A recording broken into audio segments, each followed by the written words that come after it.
Chapter 10, Page 51. Daniel directed the building of a makeshift stretcher. They found 2 long branches and pulled the smaller limbs off. Using their belts, their shoelaces, and strips off their t-shirts, they tied shorter branches across the 2 longer ones.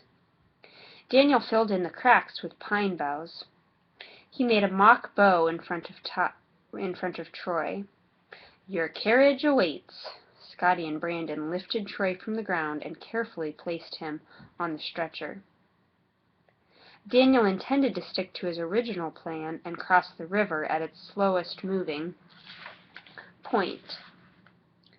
He checked the sun and started back in the right direction. The boys took turns carrying the stretcher throughout the day. Daniel gathered edible grasses and berries, and they ate as they walked.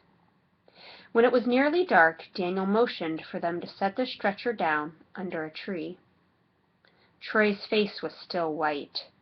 His eyes were closed, and he was obviously in pain. "Sorry I can't offer you anything to drink." Daniel cleared a place for a campfire. "But tomorrow we'll be at the river, and you can drink your fill."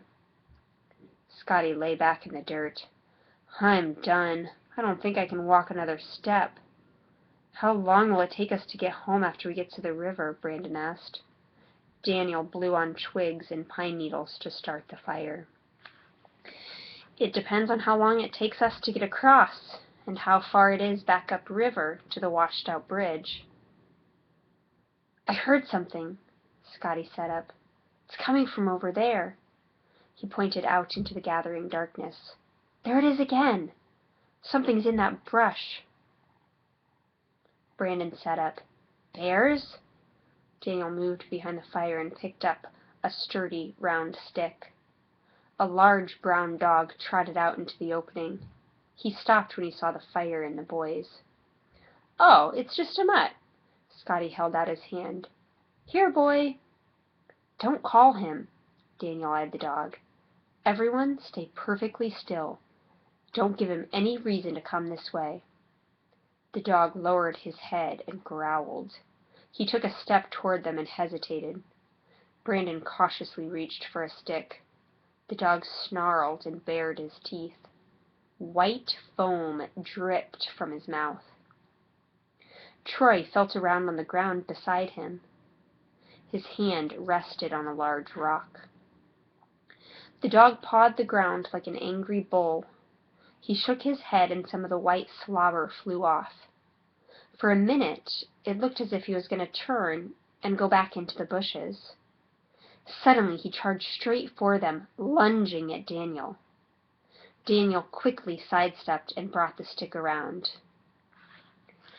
He nailed the dog on the back of the head, knocking him to his knees.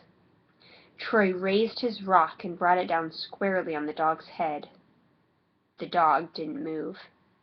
Daniel stepped closer, his stick still raised. The dog wasn't breathing. Daniel poked it with his stick. "You got him, Troy." "I don't understand." Scotty looked bewildered. "Why did he act like that?" Daniel moved back to the fire. "Rabies."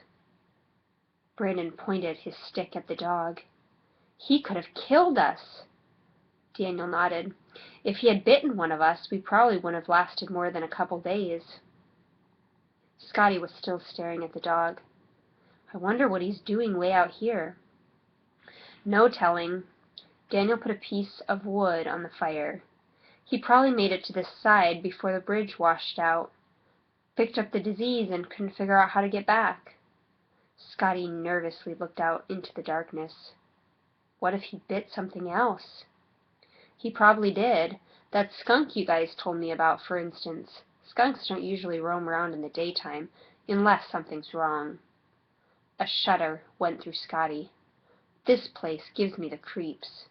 The sooner we get home, the better."